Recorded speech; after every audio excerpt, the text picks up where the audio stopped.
Oh.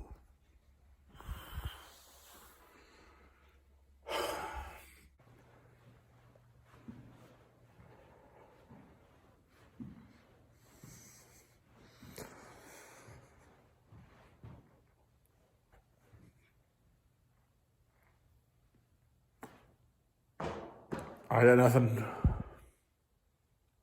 I got nothing.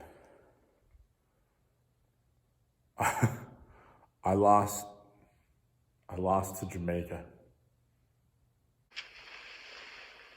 Hello there, fella. You know what you're having? It's called a nightmare. You know what a nightmare is? Well, that's all this is. Why don't you run on back to your room for that man jump out the closet and chop your little head off?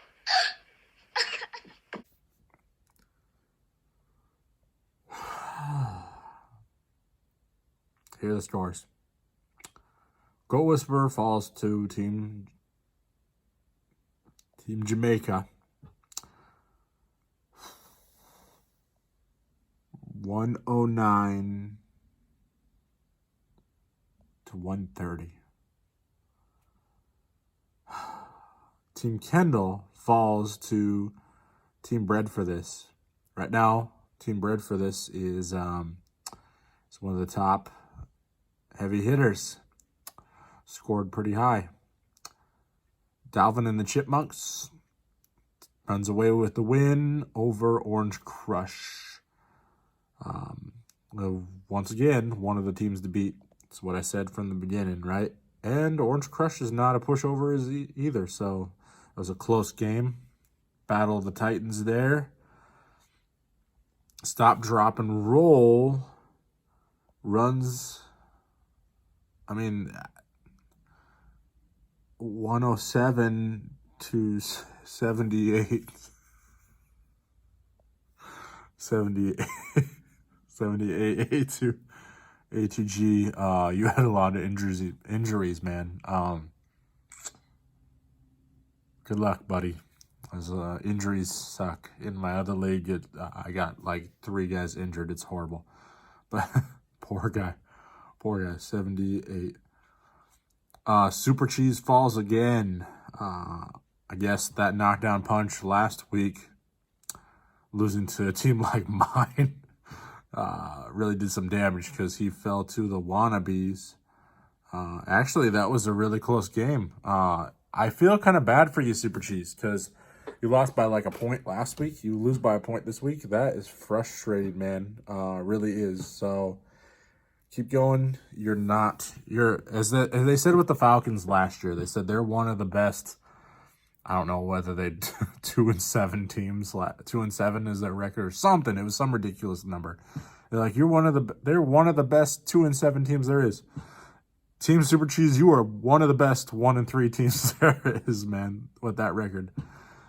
So Wannabes and Dalvin and the Chipmunks and Bread for this are really the top runners, and then Pfeiffer as well, who I'm going up against this week.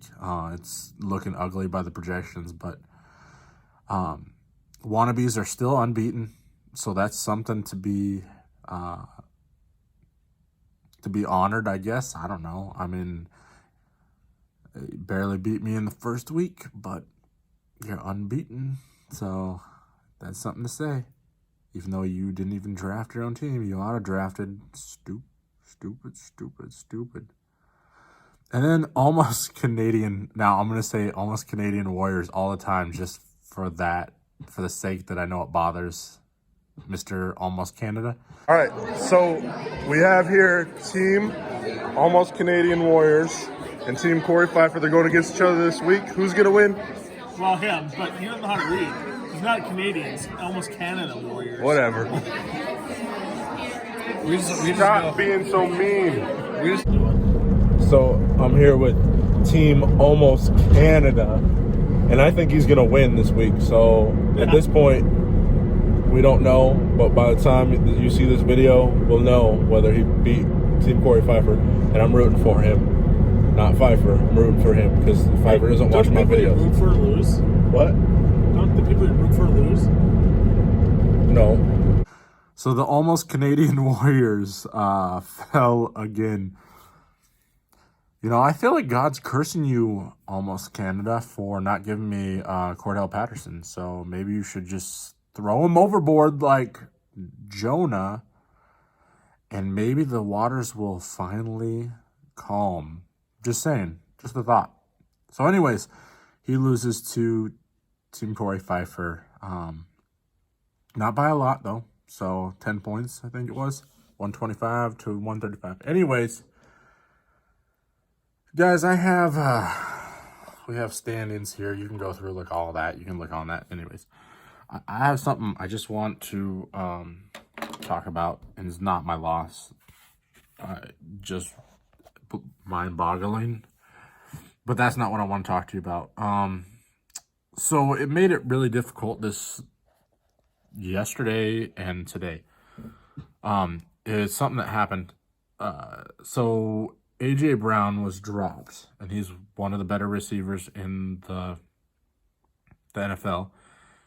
Guy, Jamaica didn't really know, and so he dropped him. Had a hard time deciding what to do, because as the commissioner, sometimes dynamics could really throw everything off. And so I went in and I adjusted the waiver order list because I told Jamaica to go in and to get him. He wasn't sure if he did it right, which was tough because the way our waiver list goes, whoever makes the moves, I don't know, it's weird. And so anyways, he was set to get him back if he was to put the waiver in. Well, he didn't. I don't think he was confident that he got him.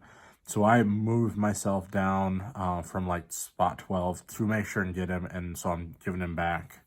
I am making him pay a draft pick because I had to go do that. But anyways, I want to do the best I can. I know if you know me, I'm a person of integrity. I'm not trying to cheat. So, but it brings me to this thought that it's just a stupid game. I get it. And the reason why I did this overall is because there's a lot of cool people in my life that I wanted to get together. And I'm having fun. I think some people are having fun too. Some people don't watch my videos. I put my heart and soul into it. So I'm just going to start slamming those guys. And we'll all have a good laugh at them. And they won't know what they're missing. So anyways, I do want you to hear this though. I did this to be able to get together and hang out a little bit, even though we're from afar. I'm going to start interviewing some of you guys just so that everybody knows the face behind the team, because that's what it's about. I want this to be a long-term thing. But the hard part is being a commissioner. Sometimes, like, let's say a team just gives up because they're like, I suck. I got a terrible record. I'm just going to give up.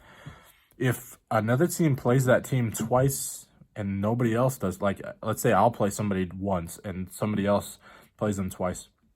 It's almost like a bye week if you give up. If you don't check your lineup, it only takes a few minutes. Check your lineup. Make sure you're putting in those injured players on the bench and putting in actual players. Do the best you can. You don't have to sit there and watch the waiver list, everything like that. But just do the best you can. It only takes a few minutes. If you don't want to play, that's fine. Just let me know. We'll put somebody else in. We'll give that team, because there's guys that we're wanting to get in. And so anyways, I know it's not the most serious thing, but just put a team together, because anything can affect stuff. That's why I didn't want A.J. Brown just to go to somebody that had a powerhouse team already, because then it makes it fun for nobody. Things can ripple effect. So being the commissioner, sometimes you gotta be the guy who's like, all right, guys, let's do this, or do this. So we want to have fun. We want to have a blast, but I just kind of want to take care of some serious business. Now we have almost Canadian Warriors. We have King Corey Pfeiffer, Vikes, and Wiggity Split have all paid up their $10. So if you haven't yet, get me the $10. I know this is a little bit longer video, but I just wanted to make sure and give an update on some of those things. So please set your lineups, or just let me know if you can't continue on. If you're just too busy, I get that. So have a great week, guys. And I guess we'll see you next week. Hopefully I'll have another win, but I probably won't.